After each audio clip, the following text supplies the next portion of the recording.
السلام علیکم ګرانو محترمینو ملګرو بدایله چې تاسو به راته روغ جوړ خوشحاله وئ. ګرانو ملګرو زه یم سید الله حسن انځلي بیا تاسو لپاره د یوې نوې ویډیو سره راغلی یم. ملګرو په نن ویډیو کې تاسو ته درښایم چې موږ څنګه کولی شو چې هغه چې د فیسبوک آی ډي پاسورډ صرف او صرف په 1 دقیقه کې معلوم کړو. ملګرو موږ ته بیخي زیات کسان میسیجونه کوي، ډېرو زیاتو کسانو موږ نه غوښتنه کړې وه چې موږ ته د فیسبوک د هیک کېدو په اړه طریقې راوښیه. نو ما هم تاسو ته زیات کوشش وکړ چې تاسو د فیسبوک آی ډي د هیک کېدو تاسو ته نوې طریقې در وښیم، خو چون ما داسې اسانه طریقه پیدا نه کړه. خو نن چې ما کومه طریقه تاسو ته راوړې ده، تاسو 100% د ضرورت په وخت کې کولی شئ د هغې په ذریعه تاسو د هر چا د فیسبوک آی ډي پاسورډ معلوم کړئ.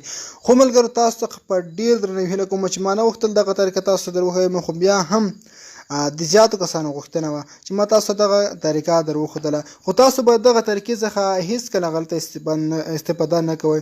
تاسو د ضرورت په وخت کې دې څخه استفاده کولی شئ او کار ترې اخیستلی شئ. ما هم تېره ورځ د یوې فیسبوک آی ډي پاسورډ پرې معلوم کړی، تاسو ته په سکرین باندې ښکاري ایمیل او پاسورډ دواړه. نو په دغه طریقه چې نن تاسو درښایم، تاسو 100% کولی شئ هر چې د فیسبوک آی ډي پاسورډ معلوم کړئ. نور خو د فیسبوک د هیک کېدو په اړه طریقې ځینې شته، خو زیاتره اوس کار نه کوي. تاسو ته ښکاره معلومه ده زیات سایټونه هم شته خو کار نه کوي. لکه ځینې خلک په ټرموس کې بېلابېل طریقې استعمالوي، خو په ټرموس کې تاسو نه خپل د فیسبوک آی ډي هم خرابېږي او هغه کې چې کومې طریقې دي هغه بیخي زیاتې مشکلې دي. نو زه هم کوشش کوم تاسو ته نورې طریقې هم راوړم. خو ملګرو اوس راځم دې ته چې تاسو د کوم ډول فیسبوک آی ډي پاسورډ معلومولی شئ. نو د دغه طریقې په ذریعه ملګرو تاسو کولی شئ چې د هغه چا د فیسبوک آی ډي پاسورډ معلوم کړئ چې تاسو ته د هغه د موبایل په لاس درتلی شي. او یا هم ملګرو که بل څوک غواړي ستاسو خپل موبایل کې فیسبوک آی ډي لوګین کړي، په هر فیسبوک کې کوي، که هغه براوزر کې کوي، که ستاسو فیسبوک کې یا لایټ فیسبوک کې یا کوم بل براوزر کې خو چې فیسبوک آی ډي دلته پکې لوګین کوي، ایمیل پاسورډ اچوي، تاسو د هغه آی ډي پاسورډ په اسانۍ سره معلومولی شئ. نو ملګرو دې لپاره تاسو ته د یو اپلیکیشن ضرورت دی چې دغه اپلیکیشن په ذریعه تاسو کولی شئ د هر چا د فیسبوک آی ډي پاسورډ معلوم کړئ.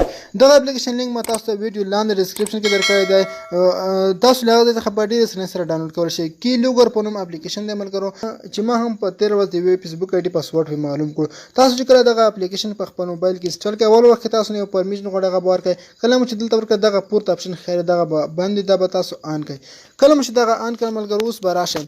اوس چې هر څوک ستاسو فیسبوک آی ډي ستاسو موبایل کې یا تاسو دغه اپلیکیشن د بل چا په موبایل کې انسټال کړئ، تاسو دغه پاسورډ په ډېره اسانۍ سره پرې معلومولی شئ. ګورئ ملګرو تاسو طریقه درښایم.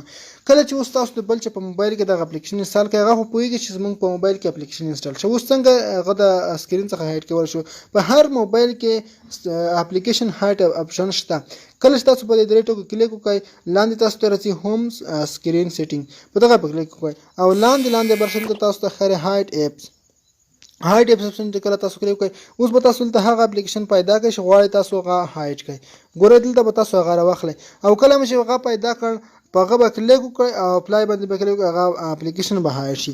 نو تاسو دغه په سکرین کې اپلیکیشن هایډ کړئ، نور به روان وي، کار به کوي. کله چې تاسو دغه فیسبوک آی ډي پاسورډ پرې معلومول غواړئ، نو تاسو په ډېره اسانۍ سره معلومولی شئ. خو چې بل چا په موبایل کې تاسو دغه اپلیکیشن انسټال کړئ. نو زه راځم ملګرو اوس د مثال په ډول زه لایټ فیسبوک ته راځم، په دې کې آی ډي لوګین کوم د مثال په ډول. نو دلته زه غواړم یوه بله فیسبوک آی ډي پکې لوګین کړم، لوګین انادر اکاونټ باندې کلیک کوم. دلته تاسو زه خپل ایمیل پاسورډ لیکم، تاسو د ښه په یاد دي. زه اوس مثلا یو نمبر لیکم چې یو نمبر به ورته ولیکم. ګورئ ما دلته یو نمبر ولیکه. اوس لاندې راځم، دلته یو پاسورډ لیکم. پاسورډ یو څو حروفه لیکم. مثال په ډول زه لیکم 22 ګورئ پاسورډ 22 او دلته 2 حروف ورکوم، په غټ تورو ای مه ورکړه. نو دغه پاسورډ زه اوس لوګین باندې کله چې دی په لوګین کلیک وکړي، دغه ایمیل پاسورډ اټومیټیک په هغه اپلیکیشن کې سیو کېږي. اوس مثال په ډول دغه آی ډي خو ما د ځانه یو پاسورډ ایمیل ورکړه، نور چې د اصلي آی ډي په دې کې لوګین کوي، اټومیټیک به دغه ایمیل او پاسورډ دلته په دغه اپلیکیشن کې سیو کېږي.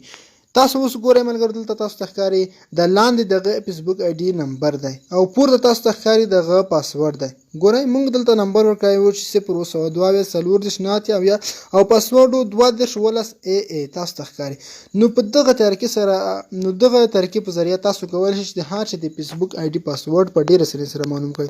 خو چې بل چا په موبایل کې تاسو دغه اپلیکیشن انسټال کړئ اتوماتیک دغه اپلیکیشن تاسو هغه په موبایل کې هایډ کړئ او راشئ دغه فیسبوک آی ډي لاګ اوټ کړئ یا دغه فیسبوک کلیر ډیټا کړئ. کله مو چې کلیر ډیټا کړ نو هغه مجبوریږي چې خپل فیسبوک آی ډي دوباره لوګین کړي. چې کله لوګین کوي هغه ایمیل پاسورډ به تاسو ته په مغه اپلیکیشن کې وي. نو څه وخت بعد چې تاسو دغه موبایل راواخلئ هغه ایمیل پاسورډ په ډېر اسانۍ سره ترلاسه کولی شئ. نو ملګرو دا اوس موږ ویډیو په دې هیله چې دا ویډیو تاسو خوښ شوي نو بیا هم یادونه کوم چې دغه ویډیو څخه تاسو هیڅکله غلطه استفاده مه کوئ. نو ښه وختونه نو ملګرو ښه وختونه او ښې شېبې ولرئ.